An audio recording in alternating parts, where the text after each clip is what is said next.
can hear me. First of all, I'd like to welcome you back to our listening and learning session. This is our fourth listening and learning session that we've had dating back to the beginning of July. And so what we're going to hope to do today is to kind of update you on some of the things that are going on in our district. My name is Dr. RaShawn Adams. I am the acting superintendent of schools here. My hope and goal today is to provide you with a couple of updates related to a couple of things. COVID, some of our updated funding, our testing, as well as our devices.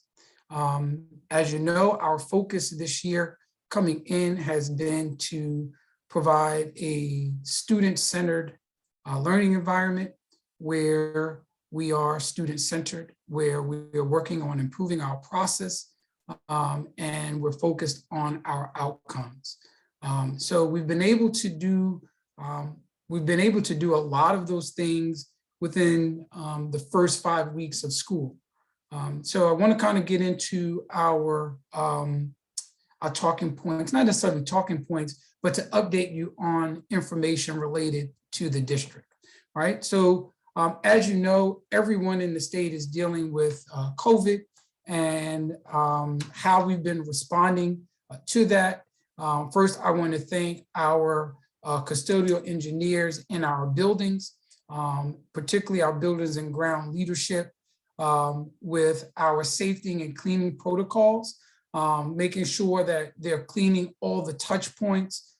They are checking back in the buildings with the head custodians to make sure that they are adhering to those cleaning protocols that should be taking place on a daily basis to make sure that we are mitigating as much as we can related to COVID. So to our custodians in our buildings, I'm thankful that you all are doing a yeoman's job at keeping our buildings up and open. As you know, we have a responsibility to reporting all of our instances of COVID to the Monmouth County Health Department. We do have a nurse who is sending and collecting that information, Ms. Famiero, who is doing that for us on behalf of the district and reporting that to not only the county, but as well as to the Monmouth County Health Department, which sends that information to the governor's office and to the Department of Ed. One of the things that we have been dealing with is the Executive Order 253, which required all staff to either be vaccinated and or to submit to testing. That was supposed to take place beginning this Monday. However, on Friday, we received information and updates from the governor and the Department of Ed, allowing us to have an exemption due to the provider not having adequate setup to begin that process. But as soon as we begin that process, all of our staff members who have either for whatever purposes or reasons opting to not get vaccinated or are not vaccinated will be informed about the need to submit to COVID testing. We have a location where we'll be doing that at 2 of our school locations when our provider is ready, and that will be our Thurgood Marshall School as well as our high school. Those will be the 2 locations that we will be utilizing for the free testing for our staff that are not vaccinated. And we just got that information today. Any staff members, and they still can choose to do so on their own, is go to the VNA.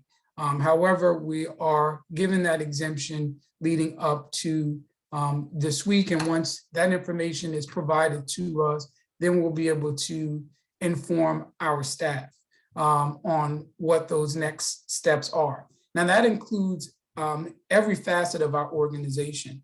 That is just not include our instructional staff or our leadership. We have staff members who have from human resources that requirement will apply.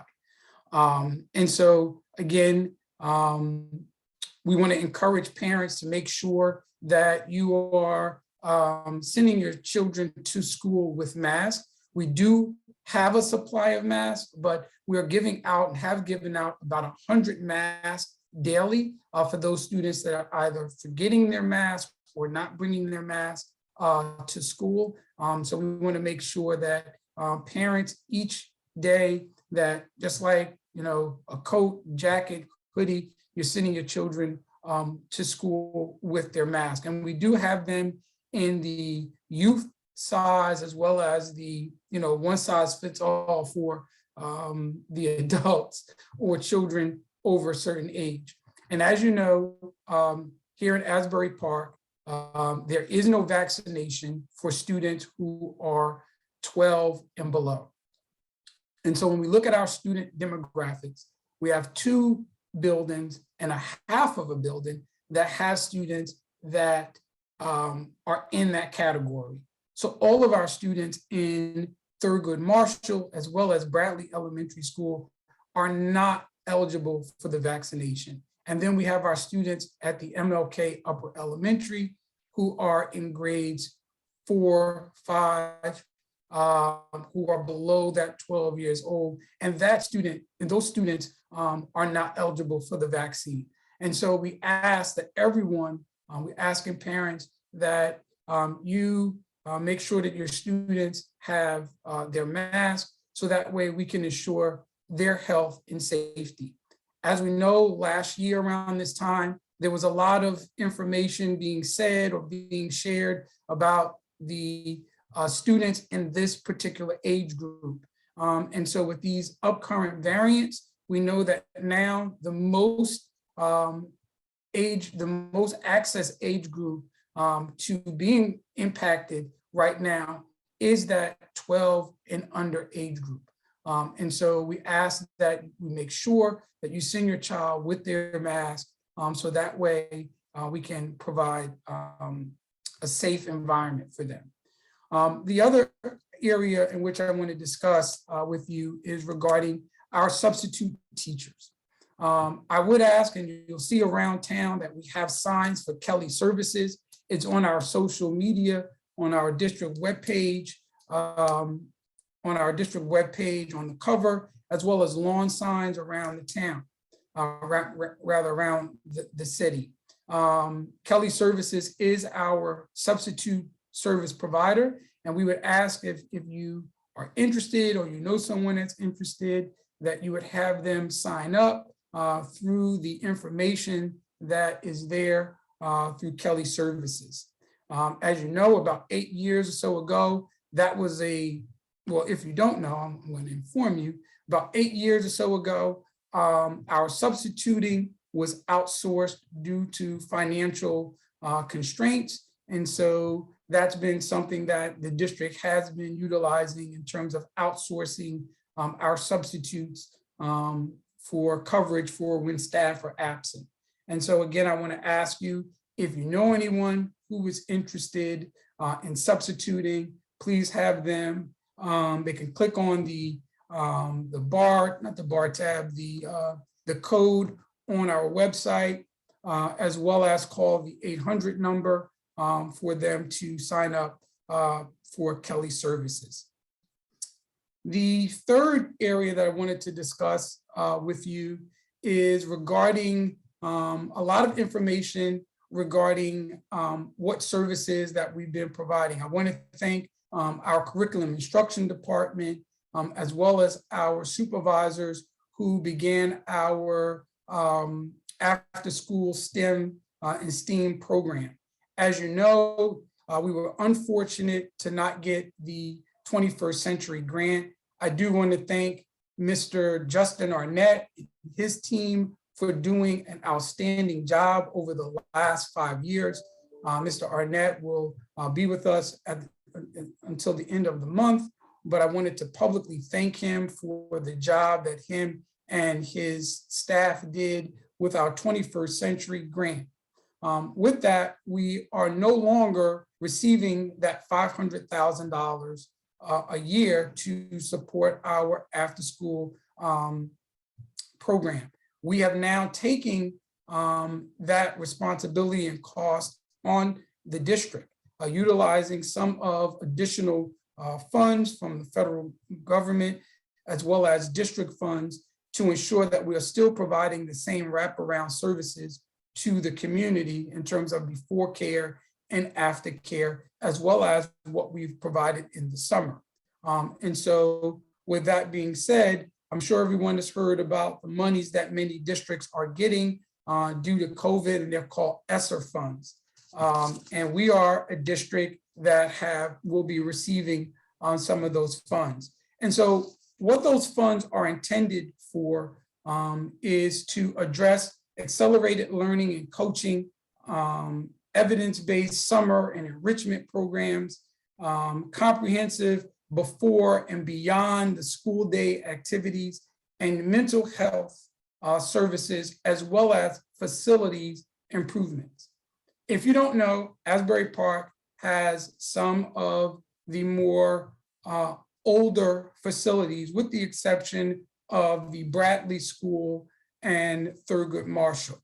Those are probably some of our newer facilities. However, we are earmarking a lot of our funds from our ESSER 2 funds and ESSER 3 funds to update science rooms, auditoriums, seating, media center renovations, bathroom renovations, as well as rooftop units, cooling towers, all of these things in terms of the mechanics of our older buildings, to make sure that they're updated, which as much as possible that we can. You'll see, if you're picking up your child, you'll see where right now we're in the process of finalizing having the solar panels installed on our buildings. Again, that's another opportunity to create some cost savings. So one of the things that we cannot and we will not be doing with these ESSER funds is increasing staffing. The reason why we will not be doing that is because these funds are not a permanent source of funding. They are a one-time for a specific number of years in order to improve our plants, meaning our school plants, as well as increase and improve our instructional practices, and again, address our accelerated learning areas. So that's where our funding is going to be utilized at. In order to, one, we have older buildings. Two, if we're utilizing these services to address accelerated learning, we're utilizing our district staff to do that. So that's paying for after school activities. That's paying for before care activity. That's paying for staff to work in the summer. So these are all ways in which our current staff will be utilized, and how we'll be utilizing these funds for our staff, but in more in part to support our students. And so one of the other things in terms of our ESSER funding is to make sure that we are addressing our learning gaps and accelerating our learning. As you know, this is the first time in 18 months that we have been back in person. If you take our third graders, our current third graders, the last time they were in school in an in setting like this, they were in first grade. And so there's a lot of resources and supports through professional development, as well as our mental health and our social emotional learning areas that will be allocating a lot of resources to help our students, as well as helping our staff in professional development and training in those areas. And so the last thing, or the next two things I wanted to do was talk about testing, and then we'll get into answering any particular questions that parents may have. Again, so right now we're in the final stages of doing some of our inventory testing with our HMH intervention. So RI, MI, those are taking place. For example, our 6th grade students were just testing this morning. We did do the Start Strong last week, as well as doing Linked Form A earlier prior to that. So we're doing all of this testing. It's not necessarily ideal, but it is a way for us to assess where our students are in order to prescriptively design professional development to support our staff, as well as that being directly to help our teachers. One of the things that the administrators have been doing over the last 5 weeks is we've been doing building walkthroughs. And building walkthroughs are not observations.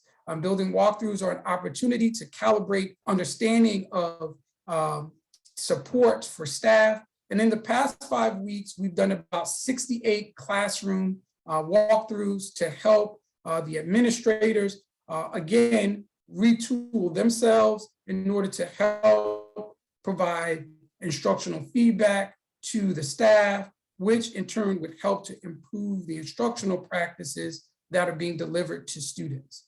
And so with that, we have devices that have been delivered and that are pending to be delivered. For example, our preschool students will be getting their iPads, but right now we're in the process of making sure that we label and tag all of those things. The reason why we needed to do that, and it's taken a little delay in getting those devices, particularly to our pre-K, is because when we first went remote, one of our hurries was to make sure that we got the devices into the hands of all of our students. And so with that, the process in which we had to catalog that information and our IT department was able to track that, that wasn't necessarily something that we were doing because we were such in a hurry. We didn't know who we were giving them to. Parents were signing off for them, the devices, but now we're double checking and making sure that devices that may have been damaged or lost, and we're making sure that we're able to track all of those. And that's one of the goals that's located on our district website. That's part of our IT department's goal in terms of making sure that we know exactly where all of those devices are. And I want to thank Mr. Cancel and his department for making sure that they're doing that properly. Now, it may take us a little time, but we should have that area complete within the next few weeks, as well as by the end or the beginning of November, or prior to us going out for Thanksgiving break, in between that window, because we have a couple of projects going on, making sure our preschool students get their iPads. And I say all that to say, at that point, we will be a one-to-one district. We will be able to say that each one of our students has a device, in the happenstance that we have to go out back to remote instruction. That would be something that would be totally up to the New Jersey Department of Ed and the governor's office. But right now, we're on track and online to make sure that all of our students have their devices in enough time to be able to do that. And so we talked about testing, we've talked about our devices, we've discussed our substitute teaching needs. The other thing is, I talked previously and made posts about busing. We're not experiencing anything different than what other districts are experiencing regarding substitute teacher and busing and things of that nature. But we are also discussing and finding ways to work with our students and our families in the meantime. I do want to thank the principals for their creativity in handling some of these issues when we have staff members that are out, as well as making sure that we're providing a level of support through our own instructional programs here in the district. And then finally, we're doing everything that we can to make sure that we're addressing and being transparent about our COVID numbers, our reporting of our COVID information to the health department, which is being done from the school level to our in-house nurse, who's then facilitating that to our Monmouth County Health Department. And those numbers are going to the New Jersey Department of Ed, which is required, I think, over the last 2 weeks by the governor's requirement. So with that being said, I will open it up to any questions from parents that they may have. Dr. Adams, at this time, I don't see any questions in the chat, but if anyone has a question, feel free to unmute yourself and identify yourself. Thank you. And I'll ask if you could type your question in so that I make sure that I have your complete question, if you're able to.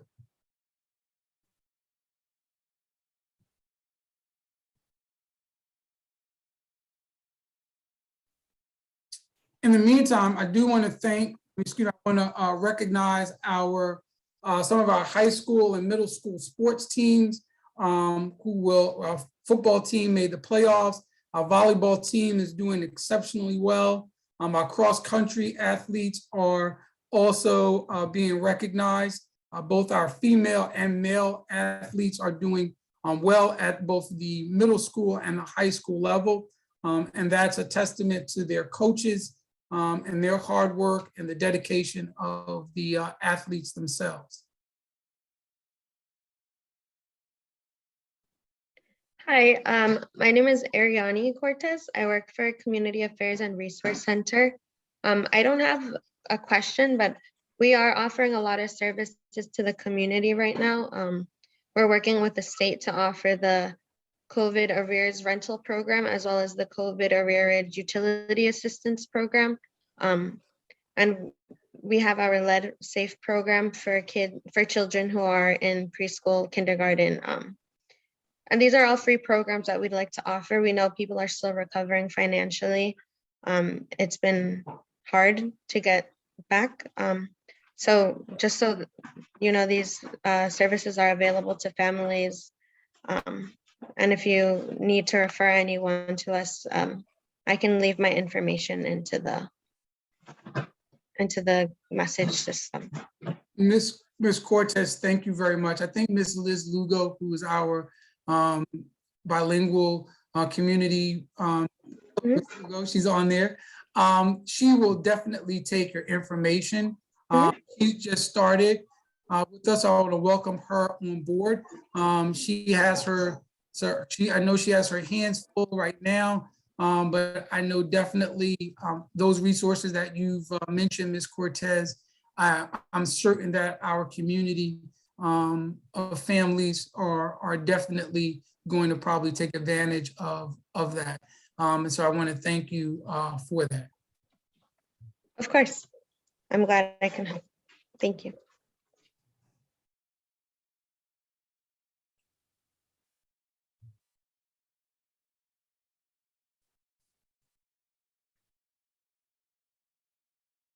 The one thing that I will also add, I do from time to time provide video updates on certain items on my social media, which is on Instagram, as well as my Twitter account. And then those things are still shared out by Ms. Jackson and our district social media. It's another way of just getting that information out to various community members. And we were doing that before we had Ms. Lugo on board, but Ms. Lugo will definitely be sharing that information out with the community regarding just, vaccinations.